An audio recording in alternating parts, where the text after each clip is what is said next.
Welcome to the Dungeon Plunger podcast. My name is Jason Weeb, and this is the show in which I, a real-life janitor and dungeon master, teaches you how to plunge in and run a better Dungeons & Dragons game. Without further ado, let's plunge into this week's episode, A Bloodcurdling Tale. Hit it!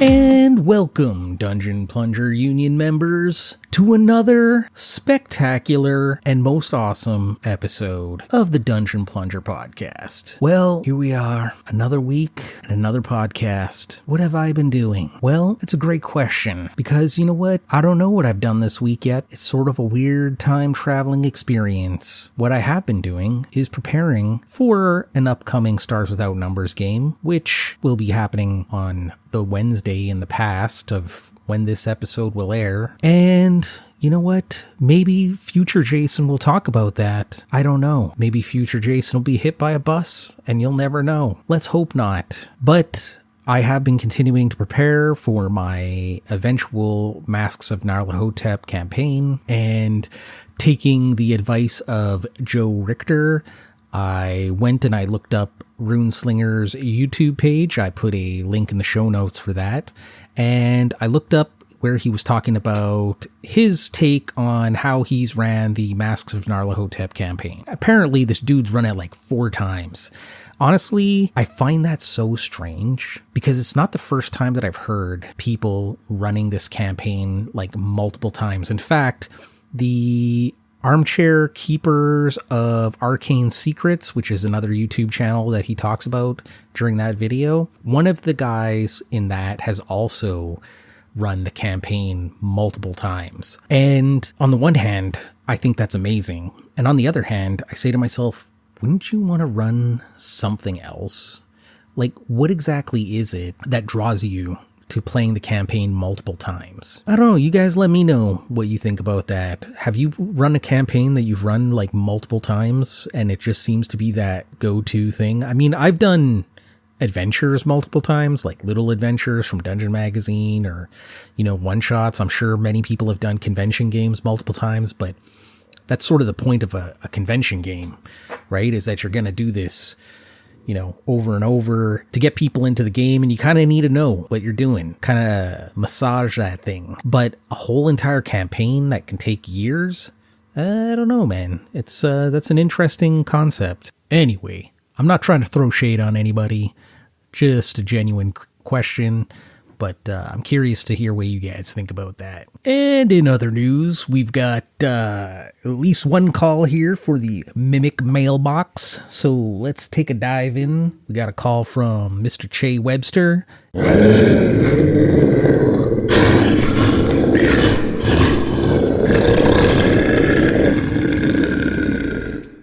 Hey Weeb, it's Jay. I just wanted to call in and thank you for episode, I think it's 7, take it to the next level.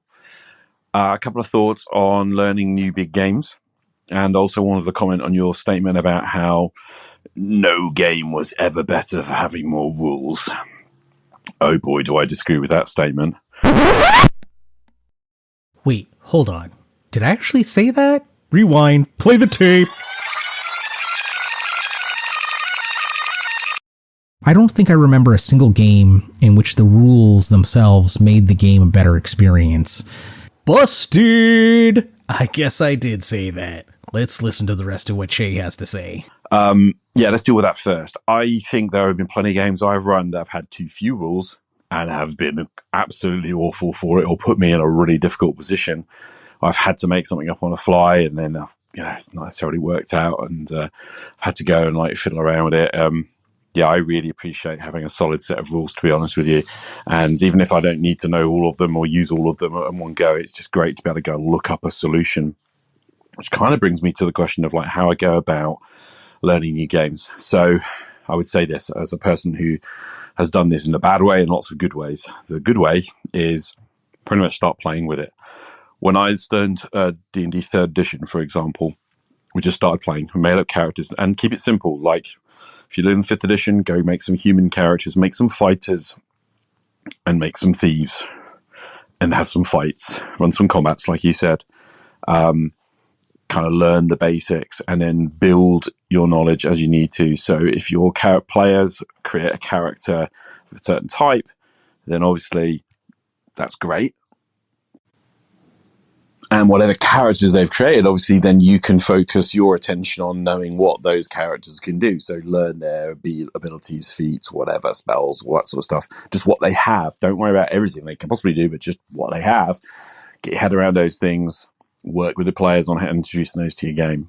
Another top tip is to make a cheat sheet. I go actually and start playing with the rules. I'll fight combats on my own and stuff like that. And then I'll make notes of the things that I need to remember. And a big tip, which comes from Justin Alexander of the Alexandrian, is as you prep your adventures and you come across different things, go look up the rule. So, for example, if they're climbing and they might fall, go look up the climbing and the falling rules. If you're picking locks in a bit of an adventure, go look up the picking lock rules. And here's the cool thing. If you are learning the game, add those rules on your adventure notes so that then you can just see them when you get there in the adventure. So, like if it's a pick lock thing, put the pick lock rules at the bottom of the sheet of paper that has that particular location that you've keyed, and it will just be there for you when you need it. And of course, over time, you can take away those notes when you've memorized things. Final thing is anything you want to learn, repeat it, do it lots. So if you want to learn the combat rules, then run a load of fights, that kind of thing. Whatever rules need to be embedded in your memory, well, I'd go do them a lot. Thanks, Weeb. So there you have it, folks. Che Webster, Roleplay Rescue, the man with a plan. And honestly, Che, first of all, thank you so much for calling in. I really appreciate it. And I think those are some excellent pieces of advice. I especially like that you point out, choosing fighters and thieves, because the implication being that they're the least complicated classes to play, right? You don't need to deal with special abilities. You don't need to deal with magic, and you can get right into doing what they do, which is fighting people and stealing their stuff. Depending on the edition, thieves can be a little tricky, but not as tricky as what a wizard is going to be, for instance. So thanks very much again. Also, thanks for the Alexandrian, another great resource for anybody looking build their GMing skills. I'm going to put a note of that in the show notes so that people can find it. So that's it for the Mimic Mailbox this week, folks. If you have comments, questions, criticisms, things like Che that you don't agree with that I say, which is perfectly fine, man. I welcome dissension. Come on, let's talk about it. You can call me, leave me a message at my SpeakPipe, which is in the show notes, or you can drop me a line at my email, dungeonplunger@gmail.com. We can have a little convo, and, I'll make you famous, all right? So let's move on to the main topic, a blood-curdling tale. Let's get it on. Nor is it to be thought that man is either the oldest or the last of the earth's masters, or that the common bulk of life and substance walks alone. The old ones were, the old ones are, and the old ones shall be. Not in the spaces we know, but between them. They walk serene and primal, undimensioned, and to us unseen. Yog-Sothoth knows the gate. Yog-Sothoth is the gate. Yog-Sothoth is the key and the guardian of the gate. Past, present, future, all are one in Yog-Sothoth. Woo, that was spooky, man. That's a little quote from The Dunwich Horror by a dude that some of you might know as H.P. Lovecraft. Howard to the Philip Lovecraft. Man, it sounds like a porno name to me. But you know what? It was a pulp author from the 1920s. Pretty famous dude. Well, now he's a famous dude.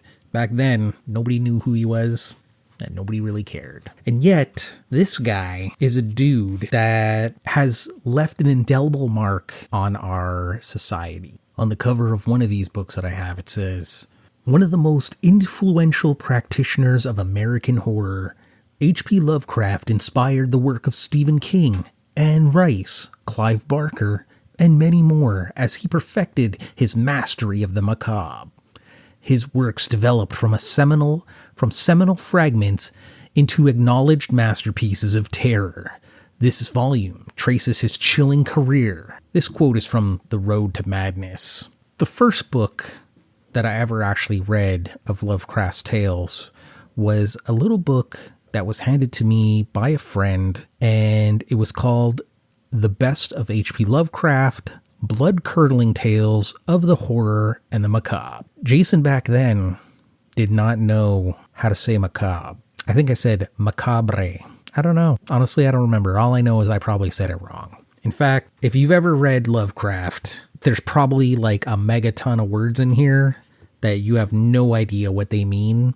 Nobody talks like this. If somebody ever came up to you and started talking to you like this, you might want to recommend them getting psychiatric help. That's not exactly what I wanted to talk about today. What I wanted to talk about was my introduction to Lovecraft and Call of Cthulhu, inspired by listening to Runeslinger talking about him running Masks of Nyarlathotep, and I said, hey, maybe I should share my story. It began on a cold and stormy night in 1992. I don't know if it was 1992, but what I can tell you is my introduction to Lovecraft and Call of Cthulhu was a strange and winding tale, one strangely fitting yet appropriate to the genre. It began like many things do.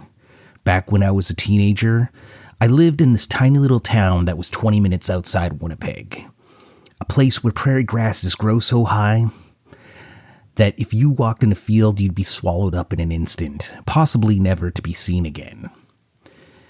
There's the jokes about living out on the prairies, that you can see your dog run away for 2 weeks, and they're not wrong, it's flat.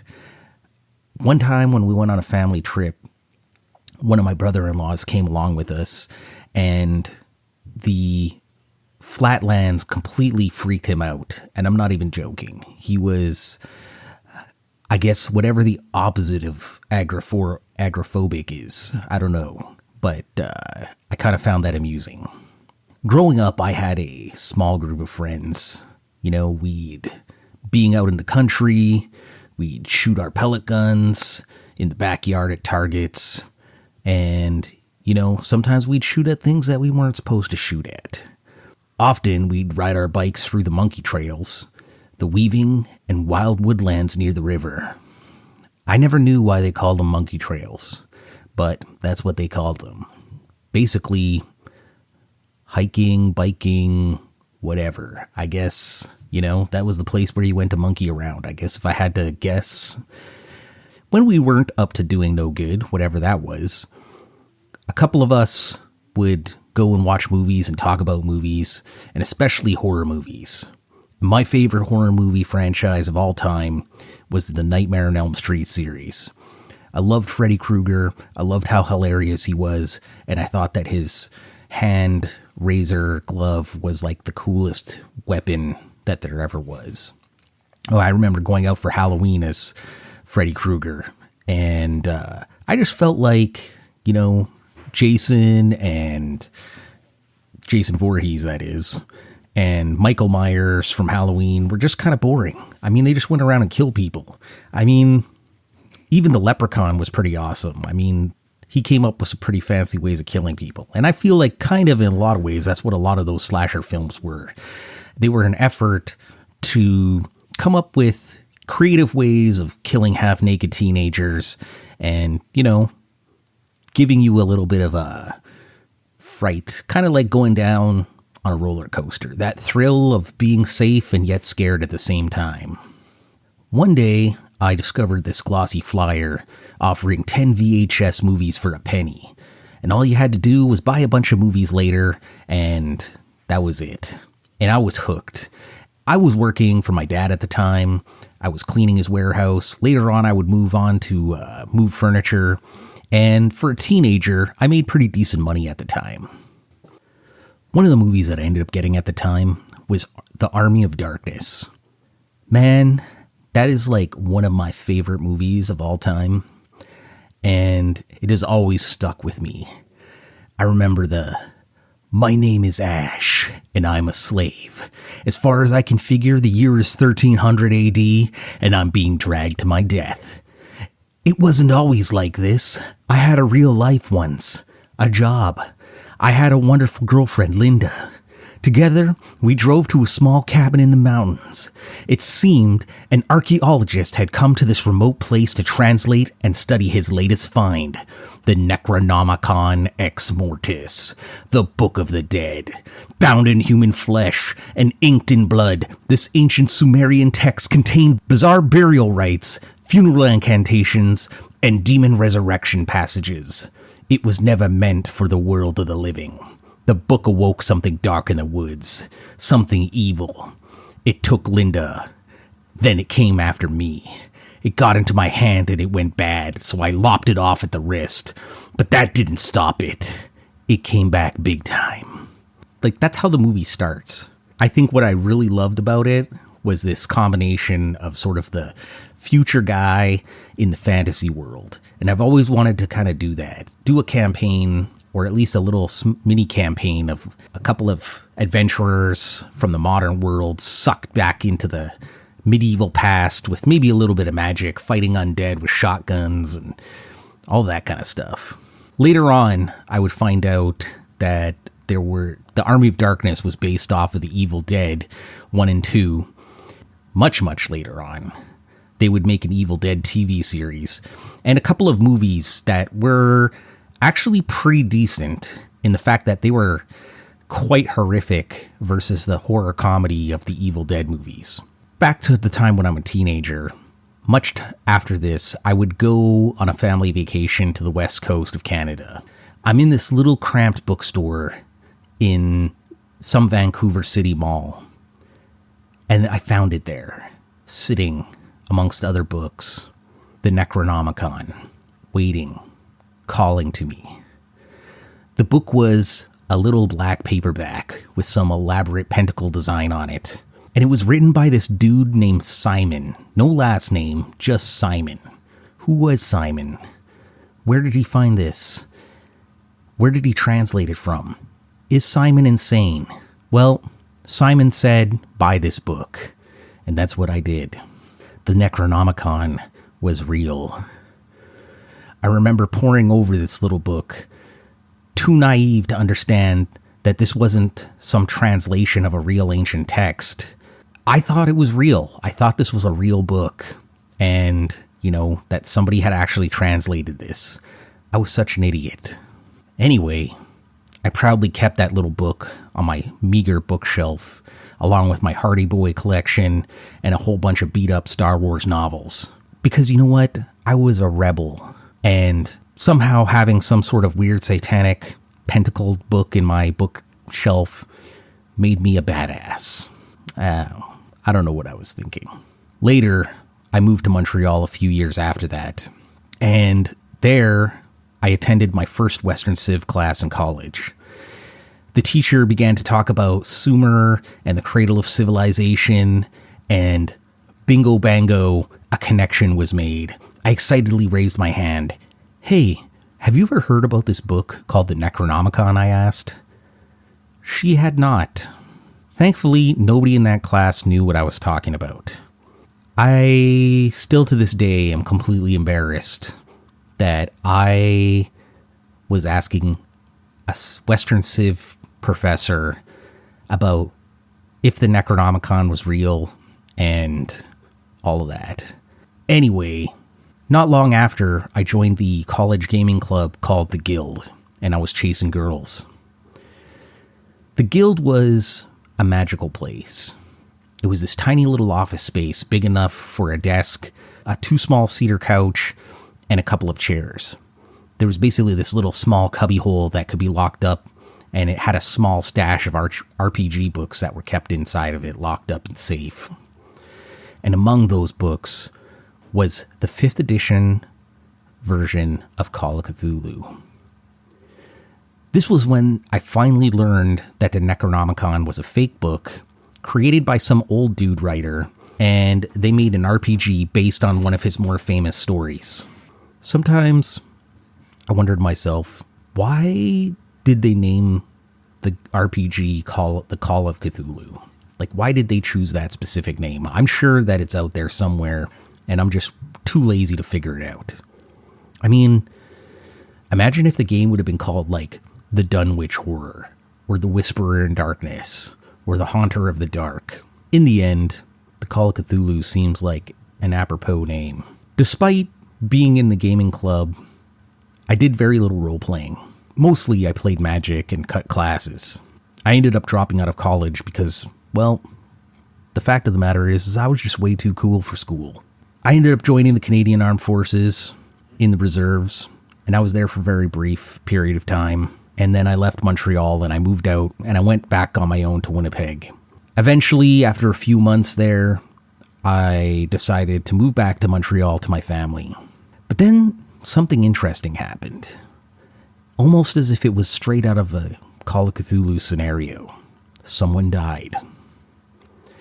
The deceased in question was the father of a friend of mine who had died of cancer unexpectedly at quite a young age.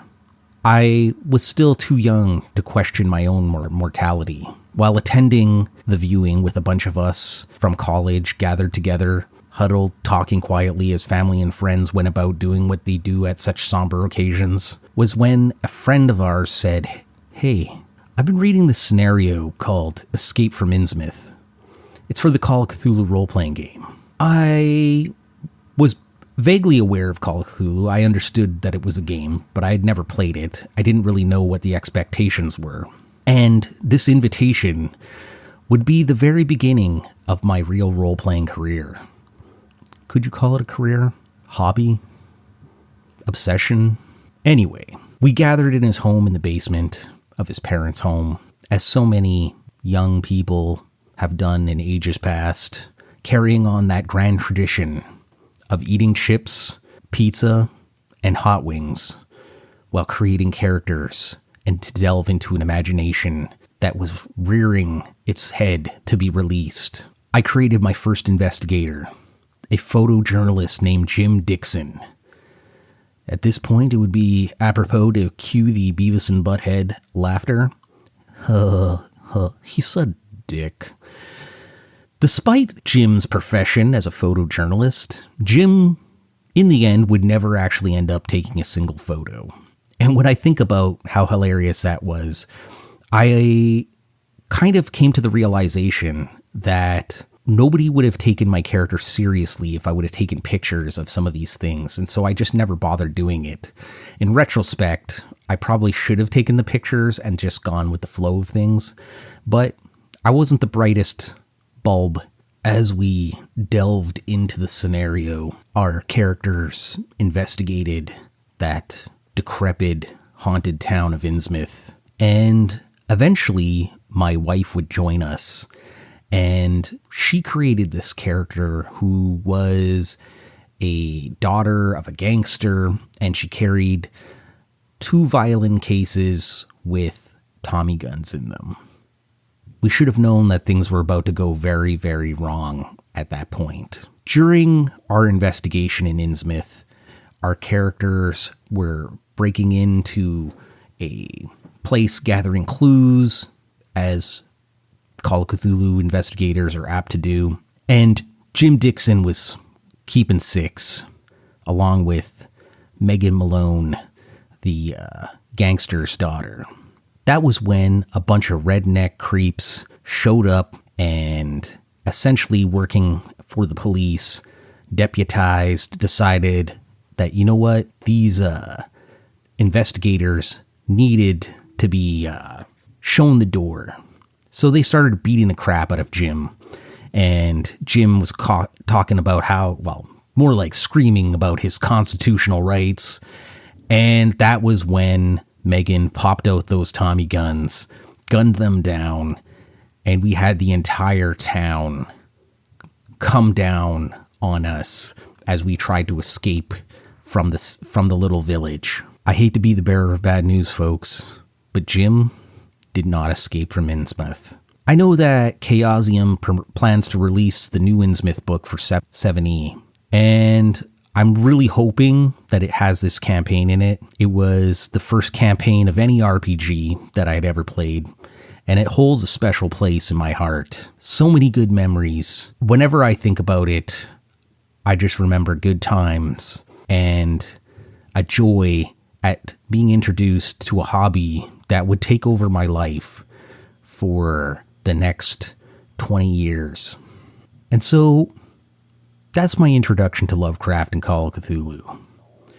From a horror comedy to something that still enchants me these 30 years later, I can't deny that the Necronomicon and Army of Darkness has had a huge impact on my life. I still play Call of Cthulhu, and I'm looking forward to launching the Masks of Nyarlathotep and hopefully enchanting a whole new group of people to the world of Call of Cthulhu.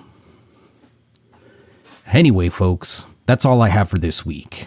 But let me ask you a question. What was your introduction to Lovecraft or Call of Cthulhu? Let me know. I just wanted to thank everybody who listens to my podcast. Without you guys, I don't know if I would continue to do this, but I know that you're listening and I really appreciate it. I thank Che very much for calling in, and it would be really nice if you guys could review the podcast on Spotify or Apple and like and comment on YouTube. For example, be like Primal Nut, who left this 5-star review. Fun and plungy. Jason is genuinely funny and has great insights on being a dungeon master. I'm really looking forward to where he goes in the future. Be like Primal Nut. Leave the review. Leave the 5 stars. Be the hero that you know that you are deep down inside. Music by Alexander Kizanaku. Cover art by John McNally, the most righteous and best artist dude from the Pacific Northwest. You can call in and leave a message at www.speakpipe.com/The Dungeon Plunger, or you can send me an email at dungeonplunger, all one word, @gmail.com. And remember, when you're plunging into the dungeon and nature calls, watch out for mimics disguised as toilets, because they're a pain in the butt. And to all of my Canadian friends, elbows up